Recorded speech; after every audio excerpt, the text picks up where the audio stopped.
Saudi pro ലീഗിൽ അൽ നസറിന് തകർപ്പൻ ജയം. സൂപ്പർ താരം ക്രിസ്ത്യാനോ റൊണാൾഡോയുടെ ഹാട്രിക് കരുത്തിൽ അൽ നസർ അൽ വൈദയെ എതിരില്ലാത്ത 6 ഗോളുകൾക്ക് പരാജയപ്പെടുത്തി. മത്സരം ആരംഭിച്ച് 12 മിനിറ്റിൽ തന്നെ റൊണാൾഡോ 2 ഗോളുകൾ നേടി. 5-ാം മിനിറ്റിലായിരുന്നു ആദ്യ ഗോൾ. 12-ാം മിനിറ്റിൽ റൊണാൾഡോ ലീഡ് ഇരട്ടിയാക്കി. 18-ാം മിനിറ്റിൽ ഒച്ചാവിയയിലൂടെ അൽ നസർ 3-ാം ഗോളും നേടി.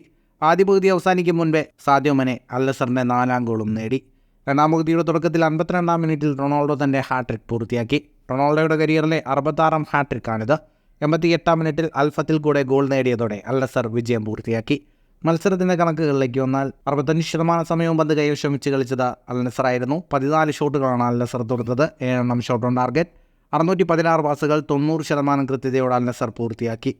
6 ഷോട്ടുകൾ തൊടുത്ത അൽ വൈദയുടെ ഒറ്റ ഷോട്ട് പോലും ഓൺ ടാർഗറ്റിലുണ്ടായിരുന്നില്ല.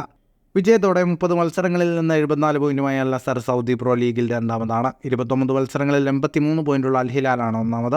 അൽ നസറിന് ലീഗിൽ ഇനി 4 മത്സരങ്ങളാണ് ബാക്കിയുള്ളത്. ഫുട്ബോൾ ലോകത്തെ കൂടുതൽ വാർത്തകൾക്കും വിശേഷങ്ങൾക്കുമായി സ്പോർട്സ് കഫേ ഇപ്പോൾ തന്നെ സബ്സ്ക്രൈബ് ചെയ്യുക.